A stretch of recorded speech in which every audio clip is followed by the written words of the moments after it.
Hey everyone, welcome back to the Python beginner series. போன எபிசோடில் நம்ம if, elif, else ஸ்டேட்மெண்ட் வச்சு எப்படி ஒரு டெசிஷன் எடுக்க வைக்கிறது அப்படின்னு சொல்லிட்டு தெளிவாக பார்த்துருப்போம். ஸோ இது வரைக்கும் நம்ம ஒரு வேரியபிளில் ஒரு சிங்கிள் வேல்யூ தான் ஸ்டோர் பண்ணியிருப்போம். மல்டிபிள் வேல்யூஸ் நம்ம பண்ணியிருந்திருக்க மாட்டோம். ஃபார் எக்ஸாம்பிள் இங்கே ஒரு ஏஜ் இருக்குது அப்படின்னா இதுக்குள்ளே 16 சொல்லிட்டு ஒரு வேல்யூ தான் நான் ஸ்டோர் பண்ணி காமிச்சிருக்கேன். பட் மல்டிபிள் வேல்யூஸ் எப்படி ஸ்டோர் பண்ணுறதுன்னு இது வரைக்கும் நம்ம பார்க்கல. அது எப்படி பாசிபிள் ஆக்க வைக்கிறது அப்படின்னா அதுக்கு தான் நம்மக்கிட்ட மொத்தம் 3 முக்கியமான கான்செப்ட்ஸ் இருக்குது. List, tuples and sets. இது எப்படி யூஸ் ஆகுது, இது எப்படிலாம் நம்ம யூஸ் பண்ணலாம், இதில் என்னென்ன டிஃப்ரென்ஸ் இருக்குது அப்படின்னு சொல்லிட்டு இந்த வீடியோவில் தெளிவாக பார்ப்போம். ஃபர்ஸ்ட் நம்ம லிஸ்ட்னா அப்படின்னா சொல்லிட்டு பார்ப்போம். ஸோ நீங்கள் டைப் பண்ணிக்கிறேன் லிஸ்ட். இதோட லிஸ்ட் க்ரியேட் பண்ண நம்ம ஸ்கொயர் ப்ராக்கெட் யூஸ் பண்ணுவோம். லிஸ்ட் ஒரு மியூட்டபிள் ஆப்ஜெக்ட். அப்படின்னா நம்மளால் லிஸ்ட்டில் ஏதாவது சேஞ்சஸ் கொண்டு வர முடியும் அண்ட் ஆட் ஆர் டெலிட் பண்ணிக்க முடியும். இப்போ நம்ம லிஸ்ட் க்ரியேட் பண்ணுவோமா? ஸோ இப்போ நான் புக்ஸ் அப்படின்னு சொல்லிட்டு ஒரு வேரியபிள் போட்டுக்கிறேன். இப்போ ஸ்கொயர் ப்ராக்கெட்டை ஓப்பன் பண்ணிக்கிறேன். ஓகேவா? நீங்கள் லிஸ்ட் க்ரியேட் பண்ண போகிறீங்கன்னா உங்களோட வேல்யூஸ் எல்லாத்தையுமே ஸ்கொயர் ப்ராக்கெட்ஸ்குள்ளே தான் போடணும். இப்போ நான் ஒரு ஸ்ட்ரிங் யூஸ் பண்ண போகிறேன். ஸோ அதனால் டபுள் கோட்ஸ் இதுக்குள்ளே நான் வச்சு இப்போ ஒரு வேல்யூ போட்டுறேன். ஃபார் எக்ஸாம்பிள் நான் ஒரு புக் நேம் போடுறேன். ஸோ இப்போ நான் புக்ஸ்னு ஒரு வேரியபிள் இங்கே க்ரியேட் பண்ணியிருக்கேன். ஸ்கொயர் ப்ராக்கெட்ஸ் ஓப்பன் பண்ணி ஒரு மல்டிபிள் ஸ்ட்ரிங்ஸை நான் இதுக்குள்ளே போட்டிருக்கேன். ஃபஸ்ட்டு ஒரு புக் நேம், ரெண்டாவது புக் நேம் அண்ட் மூணாவது புக் நேம். இது எல்லாத்தையும் கம்மா செப்பரேட் பண்ணி 3 வேல்யூஸாக இந்த ஒரு வேரியபிள்குள்ளே நான் ஸ்டோர் பண்ணியிருக்கேன். 3 ஸ்ட்ரிங்ஸையும் ஒன்றா கம்பைன் பண்ணி, அதாவது கம்மா செப்பரேட்டடாக 3 வேல்யூஸுமே ஒரே வேரியபிள்குள்ளே ஸ்டோர் பண்ணியிருக்கேன். அதுதான் லிஸ்ட்டு. ஸோ இப்போ இந்த லிஸ்ட்டை நம்ம எப்படி பிரிண்ட் பண்ணுவோம் அப்படின்னு பார்த்தீங்கன்னா, ஜஸ்ட் நீங்கள் நார்மலாக ஒரு வேரியபிள் பிரிண்ட் பண்ணுவீங்கள்ல, புக்ஸ் அப்படின்னு சொல்லிட்டு நான் கொடுத்து பிரிண்ட் பண்ணுறேன். ஸோ பார்த்தீங்கன்னா தெரியும் நம்மளுக்கு இது எப்படி வந்திருக்குன்னு. ஸ்கொயர் ப்ராக்கெட்ஸ்குள்ளே அந்த புக்கோட நேம் போட்டு வந்திருக்கு. இப்போ நான் இண்டெக்ஸ் வச்சு ஸ்பெசிஃபிக்காக ஒரு ஐட்டம் மட்டும் எடுக்கிறேன். ஸோ எப்படி எடுக்கலாம் அப்படின்னு பார்த்தீங்கன்னா, பிரிண்ட் அப்படின்னு சொல்லிட்டு ஒரு ஸ்டேட்மெண்ட்டு. ஸோ நான் ஃபஸ்ட்டு ஒரு ரெஃபரன்ஸ்க்காக டைப் பண்ணிக்கிறேன். ஃபர்ஸ்ட் புக் அப்படின்னு போட்டுட்டேன். அம்மா போட்டுட்டு புக்ஸ் அப்படின்னு போட்டிருக்கேன். ஸோ ஸ்கொயர் ப்ராக்கெட்குள்ளே நான் ஆல்ரெடி சொல்லியிருப்பேன் இண்டெக்ஸிங்லேயே. ஸோ நீங்கள் எது ஸ்டார்ட் பண்ணாலும் கவுண்டிங்கில் 0 தான் ஸ்டார்ட் பண்ணணும். மொத்தம் 3 புக் இருக்குது, 0, 1, 2. ஸோ எனக்கு ஃபஸ்ட் புக் பிரிண்ட் ஆகணும். நான் இங்கே 0 போட்டுக்கிறேன். இப்போ நம்ம இதை பிரிண்ட் பண்ணுவோம். பார்த்தீங்கன்னா தெரியும் நம்மளோட ஃபஸ்ட் புக் அழகாக பிரிண்ட் ஆகிடுச்சு. ஸோ நீங்கள் இண்டெக்ஸிங் யூஸ் பண்ணி ஸ்பெசிஃபிக் ஒரு ஐட்டம் கூட எடுக்கலாம் வெளியே. நெக்ஸ்ட் இப்போ நான் ஸ்டார்டிங்கில் சொல்லியிருப்பேன் லிஸ்ட் ஒரு மியூட்டபிள் ஆப்ஜெக்ட்னு. ஸோ நீங்கள் ஒரு வேல்யூ ஆட் பண்ணிக்கலாம். உங்கள் இஷ்டப்படி நீங்கள் மாடிஃபை பண்ணிக்க முடியும். இப்போ நம்ம புதுசாக ஒரு புக்கை ஆட் பண்ணுறோம். அதுக்கு நான் யூஸ் பண்ணுறது புக்ஸ் டாட் அப்பெண்ட் மெத்தட். என்னோடய ஃபஸ்ட்டு புக்காக எனக்கு வேறு ஏதாச்சும் ஒரு புக்கு நேம் வேணும். புக்ஸ் டாட் அப்பெண்டில் இப்போ நான் வேறு ஒரு புக்கை ஆட் பண்ணுறேன். ஃபார் எக்ஸாம்பிள் ஸோ இப்போ எனக்கு இந்த புக்கு என்னோடய புக்ஸ்ன்ற வேரியபிள்குள்ளே ஆட் ஆகணும். ஸோ நான் புக்ஸ் டாட் அப்பெண்ட். ஸோ அதுக்குள்ளே என்ன புக் ஆட் பண்ணுமோ அதோட பேரை கொடுத்துட்டேன். ஓகேவா? ஸோ நான் இதை எடுத்து விட்டுறேன். இது புக்கை அப்பெண்ட் பண்ணுறதுக்கு முன்னாடி கொடுத்த பிரிண்ட்டு. புக்கை அப்பெண்ட் பண்ணதுக்கப்புறம் நம்ம ஒரு பிரிண்ட்டு கொடுப்போம். அதே கமெண்ட் தான். ஸோ நான் காப்பி பண்ணி இங்கே பேஸ்ட் பண்ணிக்கிறேன். ஓகேவா? இப்போ நம்ம இதை ரன் பண்ணுவோம். இப்போ பார்த்தீங்கன்னா தெரியும் இந்த சைக்காலஜி ஆஃப் மணி நம்மளுக்கு கடைசியாக ஆட் ஆகிருக்கு. அதுக்கு முன்னாடி நம்மக்கிட்ட 3 புக்கு தான் இருந்துச்சு. இது நம்ம அப்பன் ஃபங்க்ஷன் யூஸ் பண்ணி பண்ணியிருக்கோம். நெக்ஸ்ட் நம்ம டப்பிள்ஸ்னால் என்னன்னு சொல்லிட்டு பார்ப்போம். டப்பிள் ஒரு இம்மியூட்டபிள் ஒரு அன்சேஞ்சபிள் ஆப்ஜெக்ட். இது லிஸ்ட் மாதிரியாக தான் இருக்கும். ஆனால் 2 மெயின் டிஃப்ரென்ஸ் தான். ஒன்று லிஸ்ட் நம்ம ஸ்கொயர் ப்ராக்கெட் ஓப்பன் பண்ணி பண்ணுவோம். பட் இது ரவுண்டட் ப்ராக்கெட்ஸ் யூஸ் பண்ணி தான் யூஸ் பண்ணுவோம். ஃபர்ஸ்ட் நம்ம டப்பிள் க்ரியேட் பண்ண நார்மல் ரவுண்ட் ப்ராக்கெட்ஸ் யூஸ் பண்ணுவோம். செகண்ட் டப்பிள்ஸ்குள்ளே ஒரு தடவை டேட்டா போட்டுட்டா அதை மாற்றவே முடியாது. அதனால தான் அது இம்மியூட்டபிள் அப்படின்னு சொல்லிட்டு சொல்கிறோம். இப்போ நம்ம ஒரு சாம்பிள் கோட் பார்ப்போம். இப்போ நான் என்னோடய பிசி ஸ்பெக் போனட்டு நம்ம புக்ஸு பார்த்தோம். இப்போ நம்ம பிசி ஸ்பெக்ஸ் பார்க்கலாம்.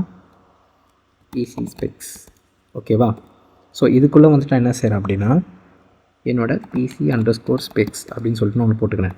ஸோ இதில் நான் ரவுண்டட் ப்ராக்கெட்ஸ் யூஸ் பண்ணுறேன். அகெயின் ஃபஸ்ட் நான் ஒரு இன்டெல் ப்ராசர் கொடுத்துக்கலாம். ஓகேவா? ஃபார் எக்ஸாம்பிள் Ryzen 3500 இருக்கான்னு தெரியல, 3600 இருக்குது. நெக்ஸ்ட் இன்னொரு ஸ்ட்ரிங் க்ரியேட் பண்ணுறேன். அதில் RTX 3060. இன்னொன்று இப்போ நான் ஒரு டப்பிள் க்ரியேட் பண்ணிட்டேன். ரவுண்டட் ப்ராக்கெட்ஸ்குள்ளே வேல்யூஸை ஸ்டோர் பண்ணிட்டேன், மல்டிபிள் வேல்யூஸை. இப்போ நம்மளுக்கு ஒரு டப்பிள் கிடச்சிருச்சு. இப்போ நம்ம இதை பிரிண்ட் பண்ணலாம். Print PC specs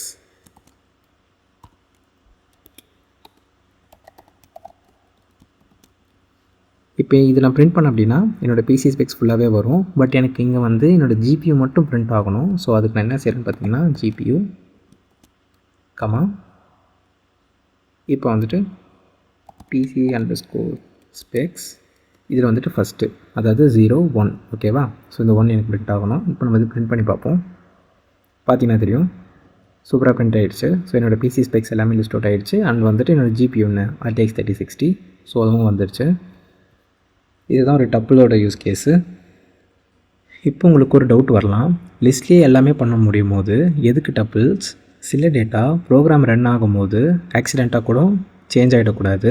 for example ஃபிக்ஸான சிஸ்டம் ஸ்பெக்ஸ், கோஆர்டினேட்ஸ் இல்லைனா மந்த் ஆஃப் இயர்ஸ் அந்த மாதிரி இடத்துல டப்பிள்ஸ் யூஸ் பண்ணுறது தான் சேஃபு.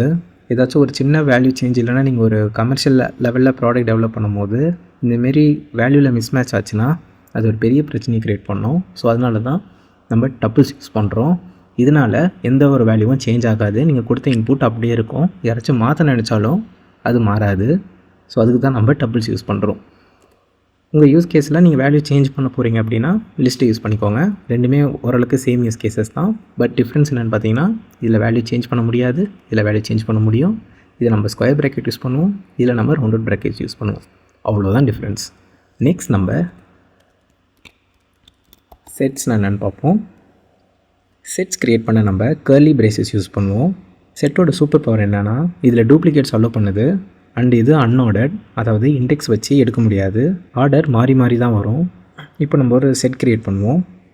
இப்போ எனக்கு ஒரு ஃபேவரட் ஜானர் இருக்குதுன்னு வச்சுக்கோங்களேன்.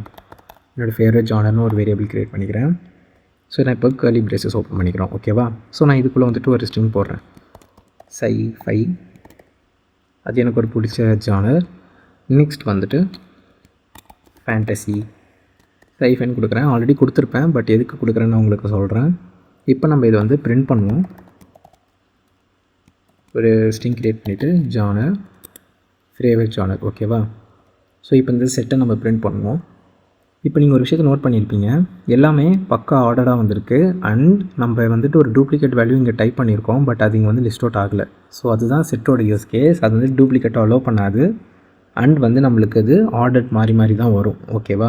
ஸோ இந்த செட்டோட ஆக்சுவல் யூஸ் கேஸ் என்ன அப்படின்னு பார்த்தீங்கன்னா, நீங்கள் டேட்டா அனாலிசிஸ் பண்ணுறப்போ யூனிக்கான வேல்யூஸ் மட்டும் வேணும் அப்படின்னு நீங்கள் நினைக்கும் போது செட் யூஸ் பண்ணலாம். ஸோ அதனால் வந்து டூப்ளிகேட்ஸ் எல்லாம் ரிமூவ் ஆகிட்டு இந்தமாரி ஒரு செட்டு வந்து கரெக்டாக கிடச்சிரும். ஸோ அதுக்கு தான் நம்ம செட்ஸ் யூஸ் பண்ணுறோம். ஸோ இந்த வீடியோட சின்ன ரீகேப் பார்ப்போம்.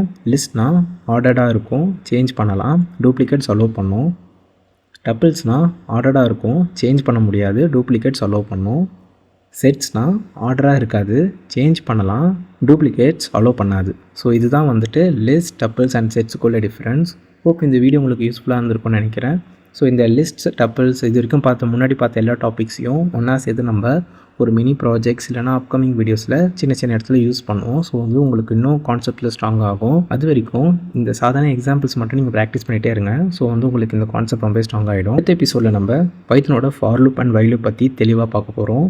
ப்ரோக்ராம் எப்படி திரும்ப ரன் பண்ண வைக்கிறதுன்னு கற்றுக்கலாம். இன்கேஸ் நான் வீடியோ அப்லோட் பண்ணியிருந்தேன்னா உங்களுக்கு எங்கள் ஸ்க்ரீனில் காட்டும். அப்படி காட்டலைன்னா வெயிட் பண்ணுங்கள், சீக்கிரமாக அப்லோட் பண்ணிடுறேன்.